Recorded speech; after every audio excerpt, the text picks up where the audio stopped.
Okay, next dinim over here. There's a lot more dinim about Kriyas HaTorah, mistaken to Sefer Torah, all that, we're going to leave that out. Okay, after Kriyas HaTorah on a regular day, you have what's called Ashrei V'Latzion until the end of Davening. Now, the reason why we say Ashrei in middle of Davening, then Ashrei again, Ashrei V'Latzion, and then we have Ashrei again by Mincha. Because the Gemara says, whoever says Ashrei 3 times a day is guaranteed Olam Haba. So therefore we say Ashrei 3 times. Once in the middle of Davening, once Ashrei V'Latzion, and once by Mincha. Now, especially again, you have to have kavanah, especially when you say the word Pseach HaSidachon Espei L'Chol Chai Ratzin. Then you have to have kavanah every time that you say Ashrei like this. Okay, after Ashrei, then you have Lamnaseach Mizmah, Yancha Shem B'Yom Tzara. Now, there are many different customs, but our custom is, the Alter Rebbe writes in Siddur, that any day you don't say Tachnun, so you leave out Lamnaseach Mizmah LeDavid. So there's Chodesh, I mean, whenever it is, anytime there's a bris in the shul, you leave out Ashrei V'Latzion, whatever. Anytime you don't say Tachnun by the Davening, you don't say Lamnaseach Mizmah. Then you have Uvalatzion, and what they call Kedushas Uvalatzion, because Uvalatzion has about Kaddish, and then you have the Aramaic of it. It's interesting, in Uvalatzion you have like Kaddish, and then you have in Aramaic, and then you have Baruch Ved Hashem Emkaimei, and again in Aramaic. Okay, now it says in Halacha that when you say the Aramaic things, you say them quietly. So therefore, when you say, even, not only that, even in davening, like for instance, to give you an example, before Baruch Shamad, you say L'Shem Yichud Kudsha B'Richa Shchintai, that's Aramaic. Our minig is, you say it quietly, then you say Baruch Shamad out loud. That L'Shem Yichud is quietly.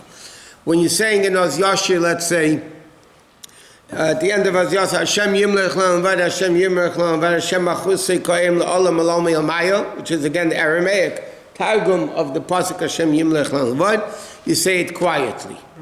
Anytime you're saying something in Hebrew and then in Aramaic, the Aramaic you say quietly.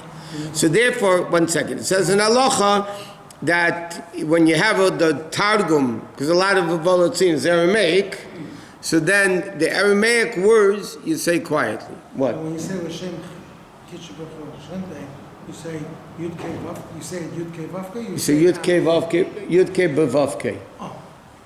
But over there, I'm saying you just say it quietly, and then. You don't say Yud Hey. No, you say Yud Kei Bevavke. What? Baruch Shmei is not a tefillah in middle of a tefillah. In other words, so then you could say out loud. Yeah. Okay, a person is not allowed to say, again, Kegavna is not a translation. Kegavna is a tefillah in Aramaic. So a tefillah in Aramaic, you say in Aramaic. The Shem Yichud is also part of Baruch Shama, so that you say quietly. But Kegavna, or like you said, Baruch Shmei, then that could be said out loud because the whole thing is Aramaic. It's not that you're saying something in Aramaic and then, Hebrew and then translating it into Aramaic. Then the translation goes quietly. The Rebbe also used to say Shem Yichud quietly. Because that's made originally in Aramaic. What do you want to say, Kaddish quietly? Nobody's going to answer me. Okay. Now, you're not allowed to leave shul, it says in Halacha, you're not allowed to leave shul before this Kedusha of Uvalatzion. Because it's all part of the thing. It's proper to say it together with the minyan. Because again, like things that are of ultimate importance, even if you davened already and you already said it, the custom is you say it again with the minyan. Like Shema Yisrael, you have to say again with the minyan. Aleinu l'shabeach, you davened already, you come into the shul, you say Aleinu l'shabeach, you say with the minyan. You davened already, the minyan sing Avinu Malkeinu, the long one, you say Avinu Malkeinu. Things like that are communal things of importance, even though you davened already and you said it, but you still say it together with the minyan. How if you're ahead of the minyan, you want to finish you say Aleinu and then put on, or you skip that and then say it again, or What? If you're the chazan? What's the question? Like let's say you're ahead of the minyan. Right. You say Aleinu and then knowing that you're going to say You could say Aleinu, and then when the minion says it, if you're still there, you say Aleinu again. So you Yes. don't skip it. Correct. Okay, next is, then you have, like I know, you have the Ashrei Volotzian, and then you have the Yom, and then you have Ein Kelokenu. Like we learned, Pi Kabbalah, you go up, Davening is the Sulam, Olim V'Yordim. So Olim is until Psukkah de Zimra, Birchas Krishma, and then you have Shmonesim, then you have Tachnun, and then you start coming down. Ashrei Volotzian, the Yom, Ein Kelokenu, and Aleinu. So it says, Aleinu l'shabeach, people are always rushing out by Aleinu l'shabeach. But it says in halacha that you have to say Aleinu l'shabeach with a lot of kavanah, with awe and fear. Because the origin of Aleinu l'shabeach that we say was from Yeshua ben Nun, when Yeshua conquered Yericho. The Rambam writes, by the way, that was on Shabbos. The Rambam writes that Yeshua captured Yericho on Shabbos. So Yeshua was masakin Aleinu l'shabeach. And there's a lot of stories. There was once at the time of the Baal Shem Tov, a whole decree against us saying Aleinu l'shabeach, that a galach, a priest, made against the Jews. They're not allowed to say Aleinu l'shabeach. The Baal Shem Tov got involved. There's a whole long story. And the galach got up to come out against this, and he died on the spot, and and the decree became nullified. So Aleinu l'shabeach is a very important tefillah. Therefore, like we said, even if you davened already, and now you walk into a shul, and the shul saying Aleinu, you're supposed to say Aleinu l'shabeach with the minyan. What? No, you mentioned At least the first paragraph. There's different opinions in halacha, but in halacha you could say the first paragraph. What? But you say that the second, the Ve'al Ken Ekaveh Lecha, it's even more important. It doesn't say that in halacha basically, but we know that the Rebbe, when he said Aleinu, Al Ken Ekaveh Lecha, he said much longer. You saw he was more than the first part of Aleinu that we saw. But no, because you say Shehem Ishtachavim Lehevel V'Rik. Rebbe writes this in a Yom Yom. You have to put a waterfall there, right? No, you don't need a waterfall. You know what you're supposed to spit out? The saliva that you created with the word Shehem Ishtachvim Lehevel V'Rik. But you can put it in a tissue or a Yeah, handkerchief. yeah. But you don't have to go make a water fountain. Alright, in the case where you're in the middle of it, they finish and you have to say Kaddish. Should we just not say Aleinu, say Kaddish, and then say Aleinu? Yeah. Yeah, if you're ready behind, you have to say Kaddish. You say Kaddish and you say Aleinu afterwards. How about if you're in the middle, you stop and you say Kaddish? Yes, and then you finish Aleinu. If you're saying Aleinu and the minyan's rushing, and the Chazan finishes Aleinu, you're still in the middle. Right. So you stop, you say Kaddish, and go back to finish Aleinu. Same thing with everything. Okay, next thing is like this. You're not allowed to run out of shul. When you leave shul, that means in the morning, at night, whenever. You're not allowed to run out of shul. You're not allowed to take what's called psiya gasa. Psiya gasa means very big steps, like you're running out of shul, because then it looks like it's a burden to you.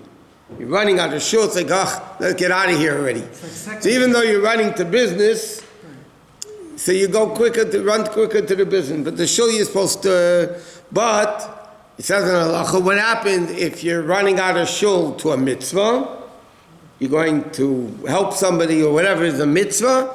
So then you're allowed, it's a mitzvah to run because you're going from one mitzvah to the next mitzvah. But you just don't go running out of shul and so on and so forth. Okay, that's these dinim. Now, we also know, like it said in Yom Yom recently, our nusach is, to say Tillim after davening, that the previous Rebbe wanted, and so on and so forth. That was today. Yeah, it was today, Yom Yom. Okay. Next din in Kitzur is the dinim of Kaddish Yosem. The dinim of Kaddish. Okay? Now we know, as everybody in the world knows, when a parent passes away, you have to say Kaddish. What's the inyan of saying Kaddish? So he brings down in the Midrashim, a lot of Midrashim say that through the child saying Kaddish for a parent, it saves the parent who they're saying Kaddish for from Gehenim, punishment in Gehenim. And it's an interesting thing, in Chabad the custom is, it's one of the reasons why they try to daven for the Yomid, is because we try to say 16 Kadeshim a day. In other words, the person who's a Chiyuv or Yartzeit, whatever, tries to say 16 Kadeshim a day. Which means you have the half Kaddish, before davening, half Kaddish in the middle, by Baruch Hu, altogether you have 16 Kadeshim. Why is there a minhag to say 16 Kadeshim a day?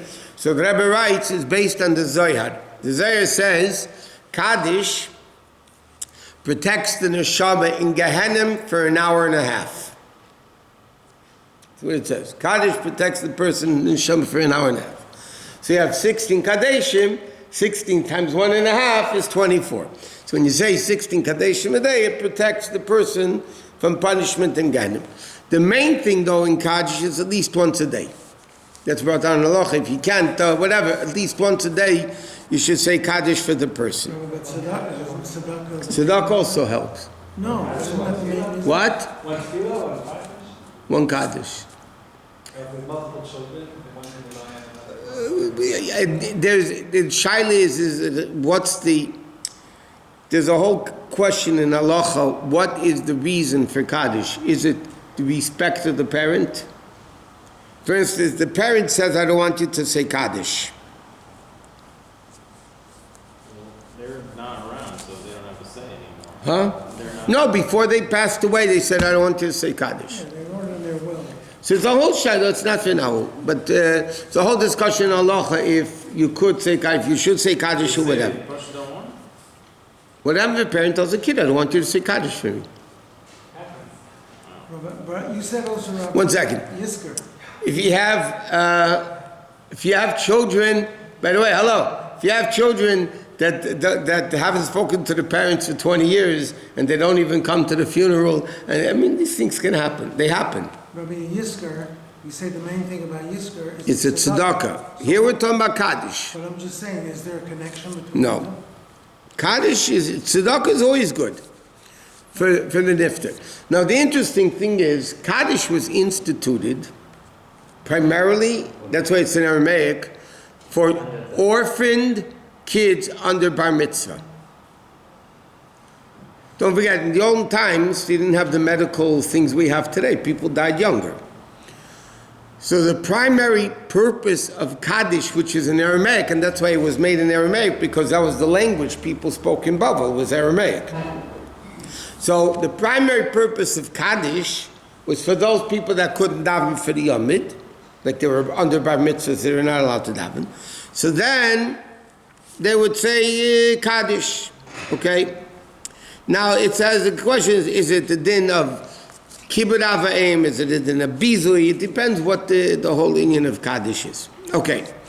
Anyway, so therefore a person says Kaddish, they try to daven for the Yomid, especially Mitzvah Shabbos. Why Mitzvah Shabbos? Because Gehenim is closed on Shabbos. Gehenim is closed on Shabbos. That's one of the reasons Mary said if you die in Shabbos, it's Siman Yafa, because Gehenim is closed, so go to Gan Cannot Eden. admit you. Huh? They cannot admit you. Yeah. Why is it? No, So you don't wait. 1 minute. So Mitzvah Shabbos, and the Shabbos, Gehenim reopens. So then the Neshamas go back to Gehenim. And Kaddish is to save the people from Gehenim. So therefore, when you say Kaddish, especially Mitzvah Shabbos, it's the start of the week with them being safe from Gehenim. So if you do all three, 16 a day, the person never get out. It saves them from punishment in Gehenim. sounds good. Let me ask you a question. If the Medrash says that Avraham Avinu stands at the door of Gehenim, and whoever is circumcised doesn't go in there. Doesn't let.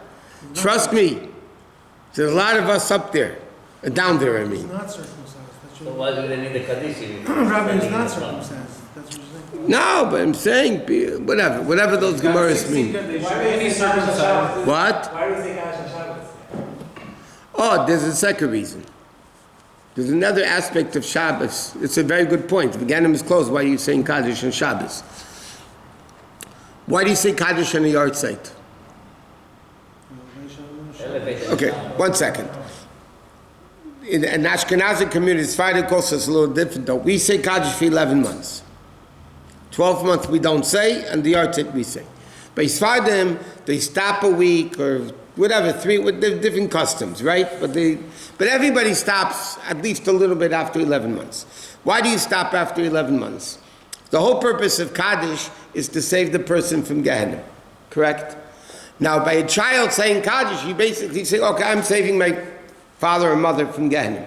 But if you say for 12 months, you're basically saying, oh, they're Rishoyim, they burn in Gehenna 12 months, and I have to save them for 12 months.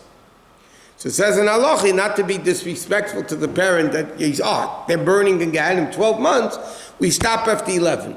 So Sephardim, Ashkenazim stop the whole month, Sephardim stop a week or whatever, and then they continue doing it, okay? Now, so if the maximum that a person burns in Gehenna is 12 months, yeah, unless you're unique, guys, the Gemara says in Gittin, certain people are still burning. Yeah, Yoshke, a few of the guys over there. The guys that started basically, any Titus and those guys. 1 second. Anyway, so why do you say Kaddish in the Yartzeit? It's the Yonis. 10 years later, 15 years later, you say Kaddish for the Yartzeit. 1 second. So there's 2 aspects. I'll give you an analogy. It's getting late. There's an analogy of a mikvah. A mikvah, if you're tamei, you go to the mikvah, you become pure. Right?